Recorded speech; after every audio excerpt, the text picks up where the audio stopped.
যে যেই মেয়েটা তোমার কপালে লেখা নাই, যেই মেয়ের সঙ্গে তোমার কোনদিন বিয়েই হবে না, যেই মেয়ের প্রতি তোমার এত মায়া, সেই মেয়ে আর একজনের সঙ্গে প্রেম করে, তুমি যেই মেয়ের জন্য এত সময় নষ্ট করো, সে তোমার কপালেই লেখা নাই, তার নিয়ে তোমার এত ভাবনা কেন?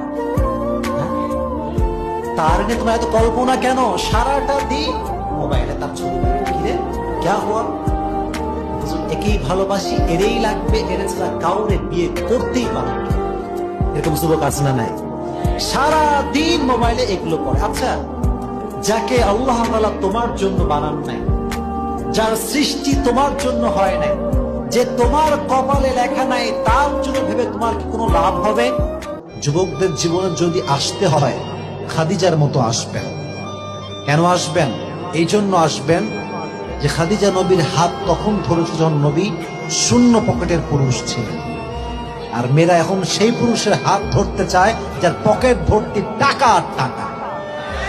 কিন্তু সেই মেয়ের বোঝা উচিত, যদি আজকে আমি এমন যুবককে বিয়ে করি যার টাকা পয়সা খুবই কম, আমার বিয়ের পরে সে যদি প্রতিষ্ঠিত হয়, সে তো সবচেয়ে বেশি তার বউকেই ভালোবাসবে। মেয়েরা বোঝে না, আগেই খোঁজে পকেট ভারী কার বেশি। দুনিয়ার মানুষ বড় বেঈমান, দুনিয়ার মানুষ বড় স্বার্থপর। যাকে যত বিশ্বাস করে কষ্টের কথা বলবা, সে তোমার সঙ্গে বিশ্বাসঘাতকতা করে তোমার হৃদয়কে ভেঙে চুরে চূর্ণ বিচূর্ণ। কখনো কোনোদিন কারো পারমিশন ছাড়া মোবাইলের গ্যালারি চেক করবেন না। কখনো কারো পারমিশন ছাড়া তার ফেসবুকের মেসেঞ্জারে কে কার সাথে চ্যাটিং করেছে এটা করা যাবে না। কখনো কারো পারমিশন ছাড়া তার মেইলের ইনবক্স খুলে দেখা যাবে না। কখনো কারো পারমিশন ছাড়া কারো ব্যক্তিগত চিঠি পড়া যাবে না।